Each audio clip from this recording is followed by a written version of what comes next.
My name is Meerah, and I'm a Lorekeeper in one of Yogg-Sothoth's libraries, and today I wanted to talk to you about the blood oceans in the video game Iron Lung, because they are just so peak cosmic horror.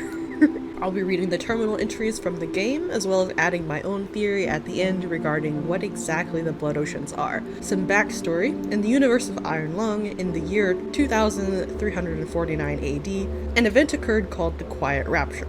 In 357 EIC, without any prior warning, radio contact with our respective planets was suddenly cut. Nobody can recall having visual contact with any planets when the incident occurred, or experiencing any other unusual phenomenon, so it's uncertain what exactly might have happened. Upon investigation, it was observed independently by several stations where there had previously been planets.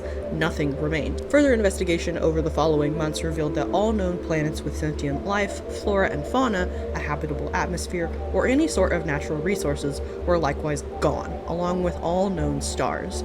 The only celestial bodies that have been found since are either uninhabitable moons or asteroids. Many theories have been proposed for this disaster, including religious interpretations of it as a literal rapture, some unknown quantum anomaly, or something more cosmic and sinister. There are no concrete answers yet. So the events of the game take place 21 years after this quiet rapture, after 4 oceans of human blood have appeared on otherwise desolate moons. The terminal describes them as such. An unexplained phenomenon that has been identified on 4 separate moons since the quiet rapture. Moon AT5 and Moon Z8 are the most notable locations, as they are under control of the COI. Enough research has been conducted on the blood itself to determine that it is indeed human blood, but we have not discovered where it comes from or how it keeps its liquid form. The ocean on AT5 is of particular interest because of redacted. The player character is sent down in the SM-13, or the Iron Lung, to explore the blood oceans as part of their conviction realization. It's believed that the player character comes from the station of Eden and was involved in a whole kerfuffle at the filament station. Anyway, the point is the consolidation of iron is punishing them by forcing them to do research in a very dangerous submarine. The SM-13 is described as one of 4 in-service underwater crafts fashioned by the COI for use in conviction realization in the blood oceans. It is designed for deep liquid photography and analysis. And then some of it's redacted, and then it says, all rumors of the SM-13 and similar crafts being used for so-called mob justice by way of forced suffocation or otherwise have been proven false. But you know, since that comes from the COI, I would not trust it.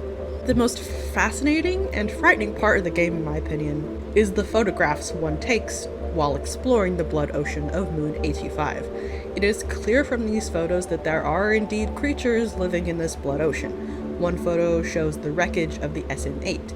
In fact, the monster, as it has come to be known, is thought to be responsible for tearing the submarine apart.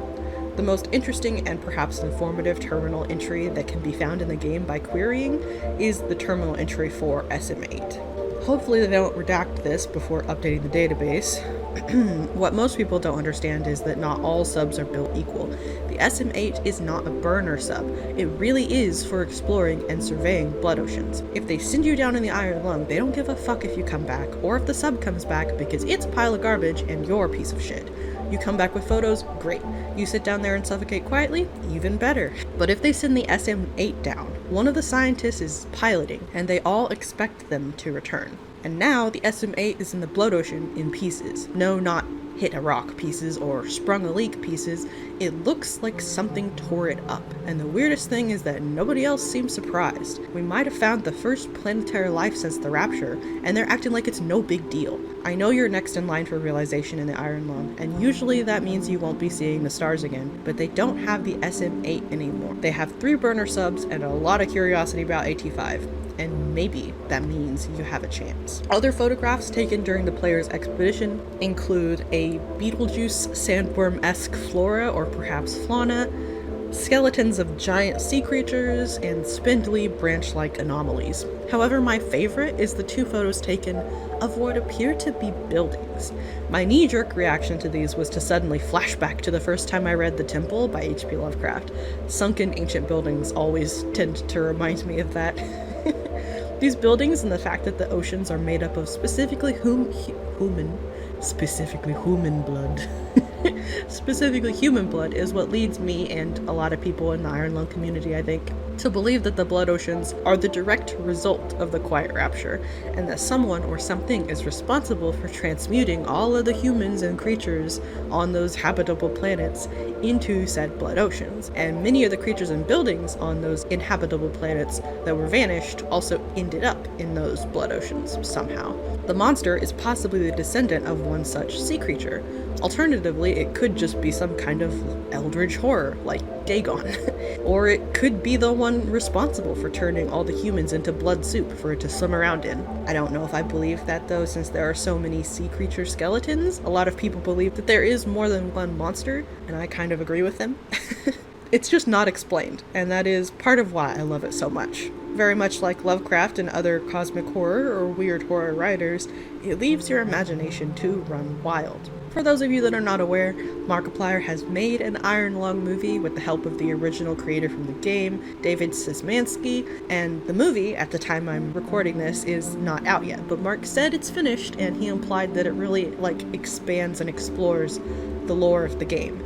So I'm really, really excited for that, and hopefully get more answers about this very unique kind of cosmic horror that we find in Iron Lung.